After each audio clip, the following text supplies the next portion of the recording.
दोस्तों, भक्ति पूर्वक भगवान कृष्ण का आजीवन स्मरण करते रहने से और विशेषतया मृत्यु के समय ऐसा करने से मनुष्य परम धाम को प्राप्त होता है। नमस्कार दोस्तों, आध्यात्म के एक और नए अंक में आप सभी का हार्दिक स्वागत है। दोस्तों, भगवान श्री कृष्ण के मुखार बिंदु से निकले श्रीमद् भागवत गीता के 18 अध्यायों में से आज हम 8वें अध्याय अक्षर ब्रह्म योग का अध्ययन करेंगे। इस अध्याय में कुल 28 श्लोक हैं। इसमें कहा गया है कि अक्षर ही ब्रह्म है, उसकी शक्ति से ही सब कुछ चलता है। इसलिए उस परमात्मा का हमें चिंतन करना चाहिए। इसमें मृत्यु से पहले व्यक्ति की सोच, आध्यात्मिक संसार तथा नरक और स्वर्ग को जाने की राह के बारे में बताया गया है। तो आइए प्रारंभ करते हैं श्री कृष्ण के मुख से निकली अमृत वाणी, जो कुरुक्षेत्र के मैदान में भगवान द्वारा अर्जुन को बताई गई उस 8वें अध्याय अक्षर ब्रह्म योग के बारे में। अर्जुन प्रश्न करते हैं, हे पुरुषोत्तम, ब्रह्म क्या है? आत्मा क्या है? सकाम कर्म क्या है? यह भौतिक जगत क्या है? तथा देवता क्या है? कृपा करके यह सब मुझे बताने का कष्ट करें। हे मधुसूदन, यज्ञ का स्वामी कौन है और वह शरीर में कैसे रहता है? और मृत्यु के समय भक्ति में लगे रहने वाले आपको कैसे जान पाते हैं? भगवान श्री कृष्ण अर्जुन से कहते हैं, हे पार्थ, अविनाशी और दिव्य जीव ब्रह्म कहलाता है और उसका नित्य स्वभाव अध्यात्म या आत्म कहलाता है। जीवों के भौतिक शरीर से संबंधित गतिविधि कर्म या सकाम कर्म कहलाती है। हे देहधारियों में श्रेष्ठ, निरंतर परिवर्तनशील यह भौतिक प्रकृति अभिभूत कहलाती है। भगवान का विराट रूप, जिसमें सूर्य तथा चंद्र जैसे समस्त देवता सम्मिलित हैं, आदिदेव कहलाते हैं तथा प्रत्येक देहधारी के हृदय में परमात्मा स्वरूप में स्थित मैं परमेश्वर अधियज्ञ कहलाता हूँ। भगवान श्री कृष्ण परमेश्वर अधियज्ञ का मतलब यज्ञ का स्वामी यहाँ पर उद्बोधन कर रहे हैं। श्री कृष्ण आगे कहते हैं, हे पार्थ, जीवन के अंत में जो केवल मेरा स्मरण करते हुए शरीर का त्याग करता है, वह तुरंत मेरे स्वभाव को प्राप्त करता है। इसमें रंच मात्र भी संदेह नहीं है। हे कुंती पुत्र, शरीर त्यागते समय मनुष्य जिस जिस भाव का स्मरण करता है, वह उस भाव को निश्चित रूप से प्राप्त होता है। श्री कृष्ण आगे कहते हैं, हे अर्जुन, तुम्हें सदैव कृष्ण रूप में मेरा चिंतन करना चाहिए और साथ ही युद्ध करने के कर्तव्य को भी पूरा करना चाहिए। तुम अपने कर्मों को मुझे समर्पित करके तथा अपने मन एवं बुद्धि को मुझ में स्थिर करके तुम निश्चित रूप से मुझे प्राप्त कर सकते हो। श्री कृष्ण आगे कहते हैं, हे अर्जुन, जो व्यक्ति मेरा स्मरण करने में अपना मन निरंतर लगाए रखकर अविचलित भाव से भगवान के रूप में मेरा ध्यान करता है, वह मुझको अवश्य ही प्राप्त होता है। हे पार्थ, मनुष्य को चाहिए कि परम पुरुष का ध्यान सर्वज्ञ, पुरातन, नियंता, लघुतम से भी लघुतर, प्रत्येक का पालन करता, समस्त भौतिक बुद्धि से परे, अचिंत्य तथा नित्य पुरुष के रूप में करे। वे सूर्य की भांति तेजवान हैं और इस भौतिक प्रकृति से परे दिव्य रूप है।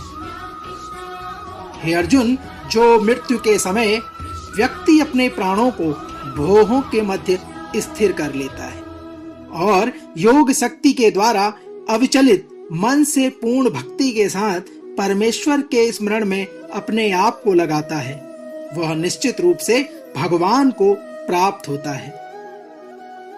भगवान श्री कृष्ण यहाँ कह रहे हैं, हे अर्जुन, जो वेदों का ज्ञाता है जो ओंकार का उच्चारण करता है और जो संन्यास आश्रम के बड़े बड़े मुनि हैं वे ब्रह्म में प्रवेश करते हैं।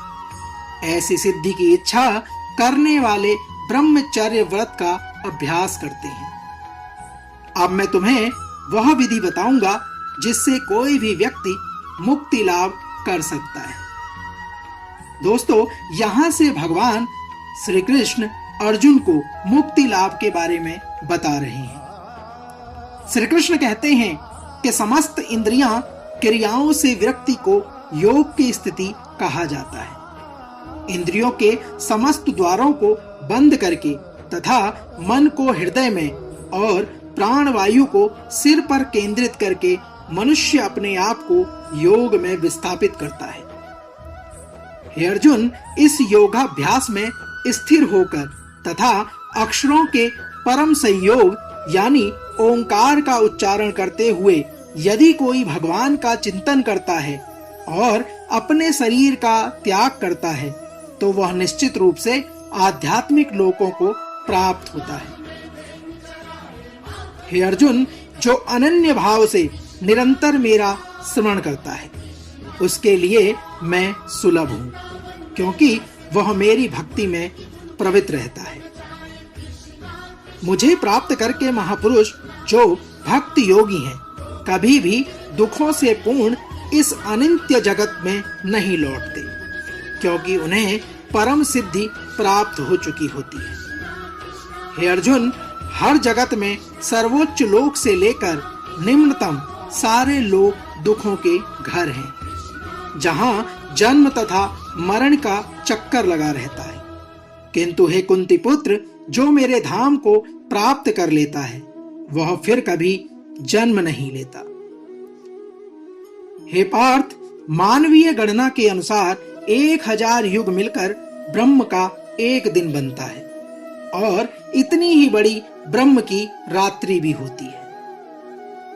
ब्रह्मा के दिन के शुभारंभ में सारे जीव अव्यक्त अवस्था में व्यक्त होते हैं और फिर जब रात्रि आती है तो वे पुनः अव्यक्त में विलीन हो जाते हैं। हे पार्थ, जब ब्रह्मा का दिन आता है तो सारे जीव प्रकट होते हैं और जब ब्रह्मा की रात्रि होती है तो वे असहायवत विलीन हो जाते हैं। इसके अतिरिक्त हे अर्जुन, एक अन्य अव्यक्त प्रकृति है जो शाश्वत है और इस व्यक्त तथा अव्यक्त पदार्थ से परे है।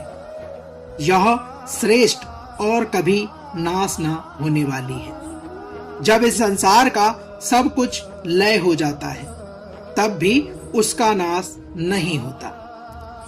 हे अर्जुन, जिसे वेदांती अप्रकट तथा अविनाशी बताते हैं, जो परम गंतव्य है, जिसे प्राप्त कर लेने पर कोई वापस नहीं आता, वही मेरा परम धाम है, जो भगवान सबसे महान है।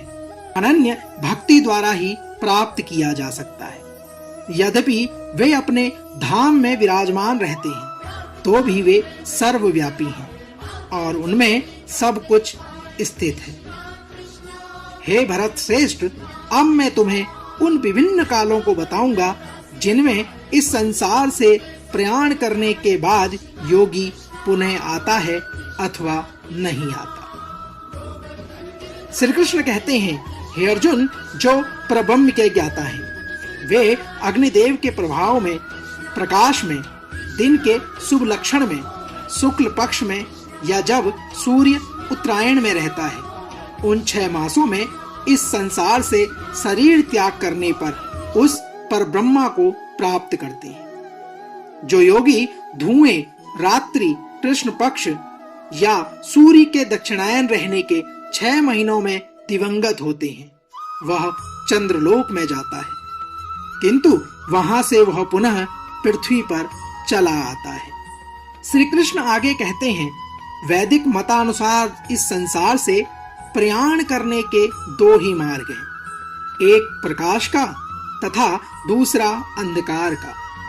जब मनुष्य प्रकाश के मार्ग से जाता है तो वह वापस नहीं आता, किंतु अंधकार के मार्ग में जाने वाला पुनः लौट कर आता है। इसलिए हे अर्जुन, यद्यपि भक्तगण इन दोनों मार्गों को जानते हैं, किंतु वे मोहग्रस्त नहीं होते। अतः तुम भक्ति में सदैव स्थिर रहो।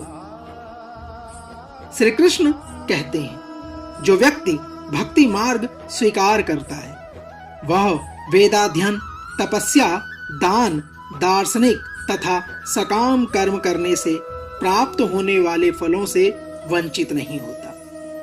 वह मात्र भक्ति संपन्न करके इन समस्त फलों की प्राप्ति करता है और अंत में परम नित्य धाम को प्राप्त होता है। दोस्तों, आज के अंक में हमने भगवान श्री कृष्ण के मुखारबिंदु से निकली अमृतवाणी श्रीमद् भागवत गीता के 18 अध्यायों में से 8वें अध्याय अक्षर ब्रह्म योग का श्रवण किया। हम आशा करते हैं कि भगवान के श्रीमुख से निकली इन बातों का आप अपने जीवन में अवश्य अनुसरण करेंगे। कल भगवान श्री कृष्ण के द्वारा श्रीमद् भागवत गीता के 18 अध्यायों में से 9वें अध्याय को लेकर आपके बीच में एक बार फिर होगी मुलाकात। तब तक जय श्री कृष्ण, राधे राधे।